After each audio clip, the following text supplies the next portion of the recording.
Resort के असली मालिक को देखकर उड़ गए अभीरा के होश। यहीं पर सीरियल यह रिश्ता क्या कहलाता है में आने वाला है एक जबरदस्त ट्रैक। कहानी की शुरुआत होती है अभीरा से, जो खुद को बंद कमरे से बाहर निकालने का नाम ही नहीं ले रही। घरवाले बेहद परेशान हैं और दादीसा ने फैसला कर लिया है कि अब चाहे कुछ भी हो जाए, अभीरा को ठीक करना ही होगा। इसी वजह से दादीसा चुपचाप अभीरा और मायरा को लेकर एक रिसॉर्ट की ओर निकल पड़ती हैं, बिना किसी को बताए। उधर घरवाले हर जगह अभीरा और मायरा को ढूंढते नजर आते हैं, लेकिन दोनों कहीं नहीं मिलते। तभी उन्हें दादीसा का एक संदेश मिलता है, लड़की और मायरा मेरे साथ हैं, चिंता मत करना। इसके बाद कहानी एक बड़ा मोड़ लेती है। दादीसा अभीरा और मायरा को रिसॉर्ट में लेकर पहुंचती हैं। वह समझाती हैं कि यहाँ का वातावरण, हरियाली और प्रकृति के करीब रहना अभीरा को अच्छा लगेगा।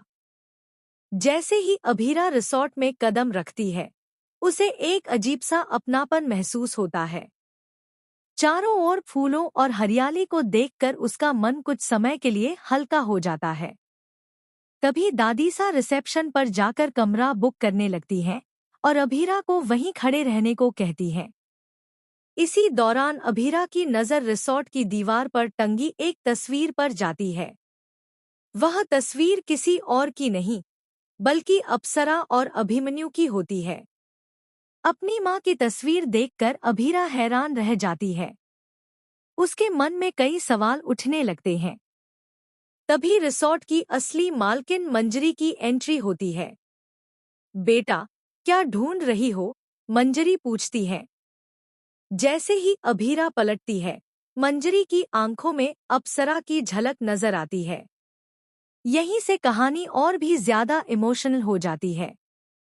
अभीरा पूछती है, मेरी मम्मा की फोटो यहाँ क्या कर रही है? और अचानक उसके मुंह से निकल जाता है, मम्मा। यह सुनकर मंजरी चौंक जाती है। वह पूछती है, तुम इसे मम्मा क्यों कह रही हो? क्या तुम अक्षरा की बेटी हो? इस पर अभीरा सच स्वीकार करती है, हाँ, मैं अक्षरा माँ की बेटी हूँ। यह सुनकर मंजरी के आंसू नहीं रुकते। वह रोते हुए कहती है कि उन्होंने कभी सोचा भी नहीं था कि वह अक्षरा की बेटी से मिल पाएंगी। इसी बीच मंजरी और भावुक हो जाती है और पूछती है, तो तुम्हारा भाई भी होगा ना? अभीरा जवाब देती है, हाँ, मेरा भाई भी है। अभीर, यह